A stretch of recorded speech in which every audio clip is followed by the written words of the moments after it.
Hello everyone.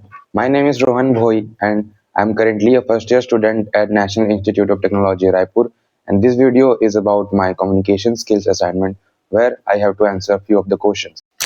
So starting with the first question, who am I?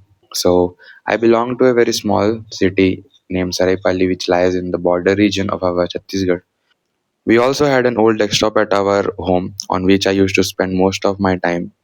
And with time, I became more curious about how it really works, how LCD keyboards and mouse come together to make internet work.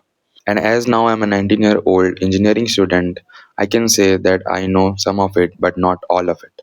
So you can summarize me as a guy who is very curious about maths and all the computing things. Moving to the next question, whether or not I'm taking care of myself physically. To be honest, I share both good as well as bad physical habits. Talking of good physical habits, I play badminton almost every day with my friends in hostel, and I'm also interested in playing other sports. And talking of my bad physical habit, I think my sleep schedule is very messed and I need to really improve it. Apart from my sleep cycle, I think I need to improve a lot in other aspects of my life as well. Well, I have a list of a lot of things where I have to improve, but the key things out of which are communication skills, mass communication, and leadership qualities.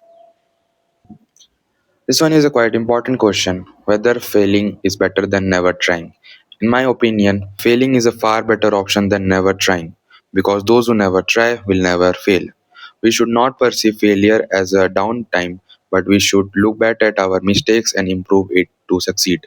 Failure is the first step to succeed. It's important that we understand that failures are not setbacks, but they are there to improve ourselves. We all should not perceive failure as a setback. Instead, we should see it as an opportunity to learn more from our mistakes.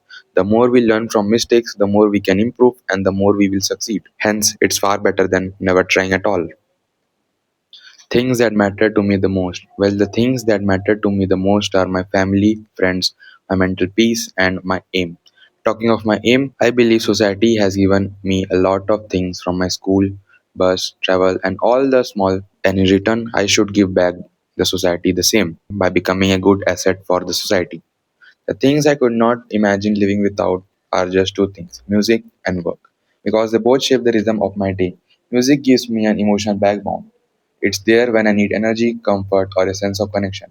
A single song can lift me out of stress, make me feel understood, or spark creativity when I don't even realize it. It's like a companion that never asks for anything but always gives something back. Work, on the other hand, is very important to my life. Being occupied by work is important because it gives the mind direction and purpose. When we stay engaged in tasks, whether they are big responsibilities or simple daily duties, we create momentum that keeps our thoughts organized and our energy focused. Work helps prevent the kind of idle drifting that can lead to stress, overthinking, or feeling disconnected. Instead, it grounds us in routines and goals, giving each day a clear sense of meaning and progression. Staying occupied also builds confidence. Every task completed, no matter how small, reinforces a sense of capability. Work challenges us to develop new skills, solve problems, and push through difficulties, which strengthens resilience over time. It also fosters a feeling of usefulness, knowing that our efforts have values and contribute to something larger. As an aspiring engineer, I am focusing on the things that matter most by actively working to build the skills, mindset, and values that will help me contribute meaningfully to the society. Engineering isn't just about calculations and machines, it's about creating solutions that improve lives. That's why I'm dedicating time to strengthening my technical foundation through consistent study, hands on practice, and curiosity driven learning. Every concept I master and every problem I solve brings me one step closer to becoming someone who can design and build with purpose. I'm also developing qualities that define responsible engineers: discipline, attention to details, teamwork, and resilience. By meeting deadlines, staying organized, and pushing myself through challenges, I'm training my mind to think critically and persistently. Working with classmates teaches me how to communicate, share ideas, and collaborate skills that are essential for solving real world problems. Equally important is understanding the ethical and societal impact of engineering. I am becoming more aware of how technology affects people and the environment. And I'm learning to approach every idea with responsibility and empathy.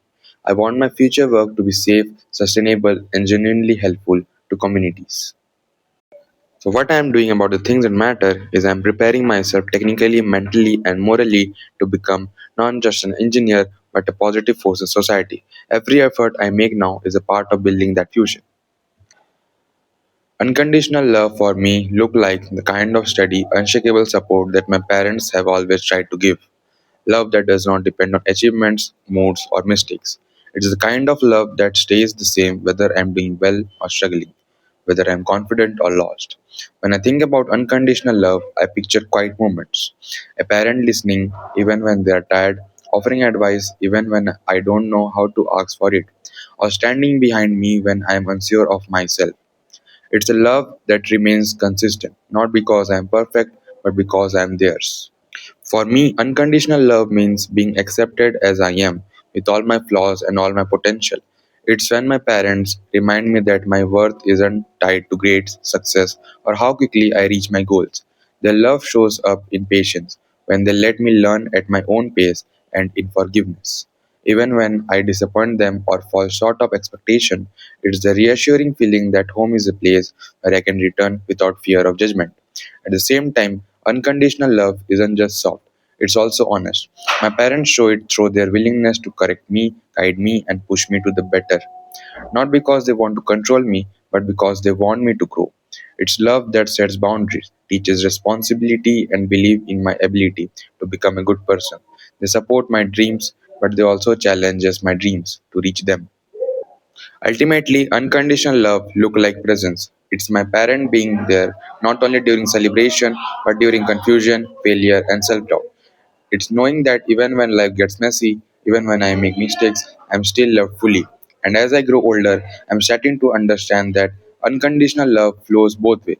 It's about appreciating their sacrifices, understanding their struggles, and loving them back with the same depth and sincerity.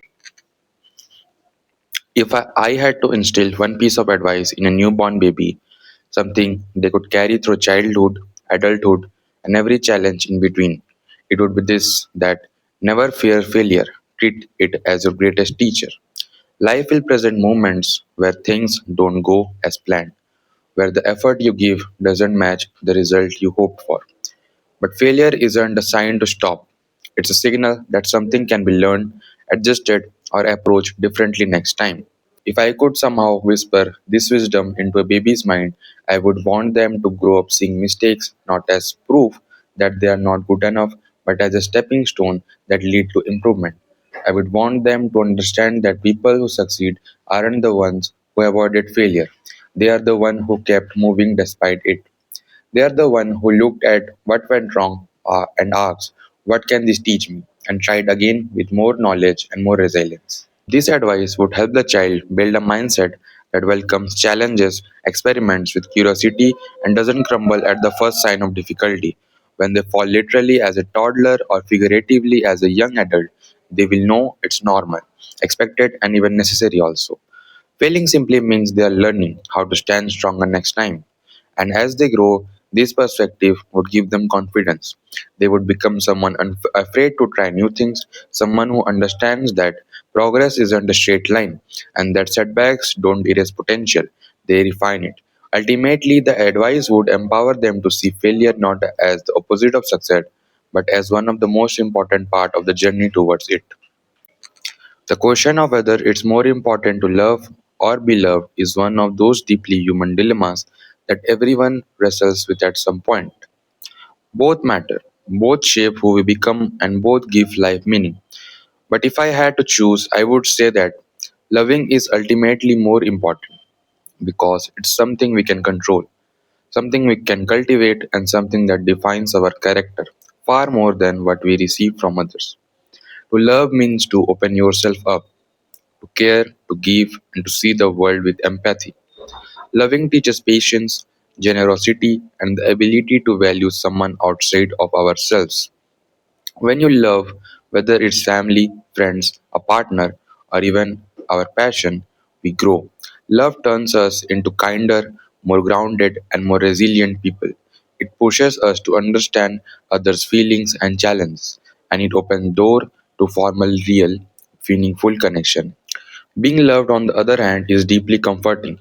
It gives us security, confidence, and a sense of belonging. It reminds us that we matter. We all need that. We all crave it. But being loved is something we can't fully control. It depends on others, their feelings, their willingness, and their capacity. It's a gift, not a guarantee. Depending too much on being loved can make us fragile because we start relying on external validation instead of inner strength. Loving, however, is a choice we make every day. Even when life is hard, even when we feel lonely, even when not everything goes the way we hope. Our ability to love remains with us. And there's a quiet truth in life. People who love, who show warmth and sincerity, naturally attract love in return. So, by choosing to love, we indirectly create a world where we are loved too. Both giving and receiving love make life richer, but loving teaches us how to handle both joy and struggle with grace. It builds who we are from inside to out.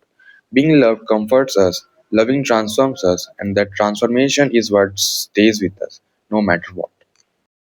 The people who had the greatest impact on my life are my parents and teachers, because together they shaped not only what I know, but who I am becoming.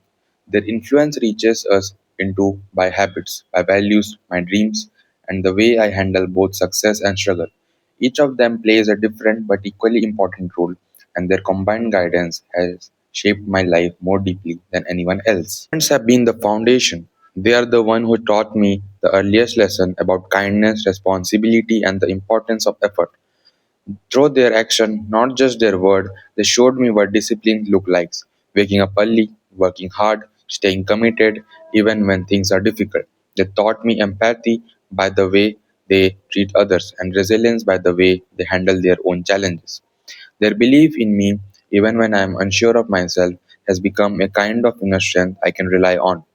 They have supported me without condition, corrected me when I need guidance, and celebrated even the smallest steps of progress. Their influence is the most emotional and moral compass I carry everywhere. My teachers, on the other hand, shaped my intellectual side and opened my mind to possibilities I might never have seen on my own. They helped me discover what I am good at, what I am passionate about, and what topic sparks my curiosity. Teachers pushed me to think critically, to ask questions, and to not settle for good enough. Some of them challenged me when I got comfortable, while others encouraged me when I felt like giving up. They showed me that learning isn't just about memorizing facts, it's about understanding, exploring, and growing. Their patience and dedication taught me that education has the power to transform a person's future. Together, parents and teachers created a balance in life. My parents built the values that guided my decisions. My teachers provided the knowledge that shapes my opportunities. My parents taught me how to live, and my teachers taught me how to learn. When I think back on the moments that changed me, whether it was learning from a mistake, discovering a new subject I love, or realizing I'm stronger than I thought, almost always, a parent or a teacher was there, supporting or pushing me in the right direction. Their combined impact isn't something temporary, it's something I will carry throughout my life. The lessons from home, school, blend together into person I'm becoming, and for that reason, my parents and my teacher together have a great importance in my life. To be honest, I feel most energized when I am with my family and friends because they bring out a version of me that feels alive, supported, and understood. There's something powerful about being around by people who genuinely care, people who know my personality, my habits, my strengths, and even my flaws, yet still choose to be present. Their company fills me with a kind of warmth and motivation that I don't always feel on my own. When I am with them, conversations flow naturally, laughter comes easily, and even simple moments feel meaningful. With friends, the energy is different but equally important. They bring excitement, shared experiences, and the joy of connection. Friends challenges me, inspires me, and help me see the world in new ways. When I am around them, I feel lighter, more adventurous, and more open to trying new things. The inside jokes, conversations, and memories we create give me a sense of happiness that stays with me long after we part away. With family, the energy comes from comfort and belonging. They are the people who have known me the longest, so being around them feels effortless and grounding. Whether we are talking, eating together, or simply sharing quiet time, I feel recharged because they remind me of where I come from and what really matters. Their support give me confidence and their presence make me feel secure enough to relax and be myself without pretense.